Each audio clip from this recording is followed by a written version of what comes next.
Olá, eu sou Matheus Soltava, acadêmico do 8º período do curso de jornalismo do Centro Universitário FAD. Eu vim aqui comentar sobre o trabalho que eu escrevi, a Revista Interativa 2020. Foi uma ideia da disciplina de Laboratório Impresso 1, ministrada pela professora Juliane Brita. Nós abordamos, a partir de uma reunião de pauta, falar sobre dois países, o Japão e a Ucrânia. Na primeira edição, nós abordamos o tema do Japão, e na segunda edição foi o tema da Ucrânia. A sala foi dividida em dois grupos, mas todos trabalhavam em prol do mesmo assunto. Quando a gente foi falar sobre o Japão, foi um pouco mais fácil porque aqui em Cascavel nós temos a Nippofest. É um evento sobre a cultura japonesa que ocorre todos os anos. Agora, claro, por conta da pandemia, esse evento está cancelado por conta das aglomerações.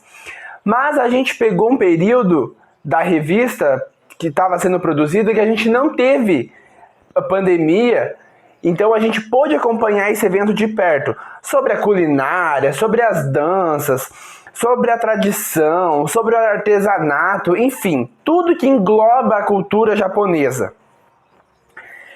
O meu grupo, que era sobre o Japão, a gente tentou levar um pouco para o leitor sobre uma viagem sobre o Japão. Quem não conhecia o Japão, quando lia a nossa revista, conseguia viajar dentro do Japão sem sair do Brasil. A ideia era mais ou menos essa, que as pessoas, quando lessem a revista, viajassem nas nossas reportagens. Por quê? Porque fazer uma revista além, quando é revista de fofoca ou revista sobre notícias factuais, são diferentes. Então a nossa revista contava histórias.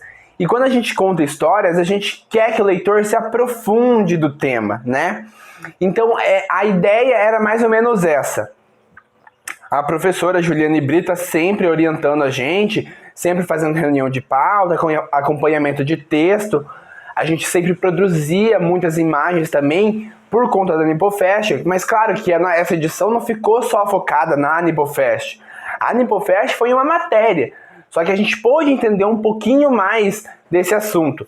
Mas nessa edição aborda pessoas brasileiros que moram, por exemplo, no Japão, sobre a cultura japonesa, como que funciona os horários, tudo que engloba o Japão está nessa primeira edição.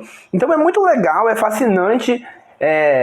Quando a gente lê o material pronto em primeira mão, é claro, mesmo nós que escrevemos, a gente ficou fascinado. Já na segunda edição, que foi com o pessoal da Ucrânia, também foi bem interessante. Eu não participei na produção das reportagens, mas eu participei na diagramação, então pude acompanhar, ver as imagens. Aqui em Cascavel tem uma igreja ucraniana e duas colegas minhas de turma foram até essa igreja, até essa família que veio da Ucrânia, que pôde contar a trajetória deles chegando em Cascavel, que é uma história muito interessante de se ler, são aspectos diferentes, tanto da cultura japonesa quanto da ucraniana, só que tem o mesmo sentido, porque na do Japão também, pessoas do Japão que vieram para cá, nós entrevistamos. Então foi uma experiência incrível. Eu digo assim que o jornalismo fascina a gente porque, além de contar histórias, a gente pode se aprofundar nelas e escrever livros, novelas e muitas coisas que a gente pode decifrar com o jornalismo, né? Eu acho o jornalismo fascinante. Mas, puxando ainda para a revista, a ucraniana também, a gente foi na culinária, nos artesanatos, a dança ucraniana. Eles têm um famoso bolinho doce que a gente fala nessa revista, que é legal das pessoas saberem, sabe? Então foi uma experiência incrível. Quando a professora Juliane Brita chegou com essa proposta, a gente ficou fascinado porque sai do contexto, sabe? Como a gente já estava há um tempo na faculdade, a gente já consegue colocar aquela teoria que a gente vê em outras disciplinas na prática, sabe? E foi muito legal de fazer. E então a revista, as 2 edições abordam o quê?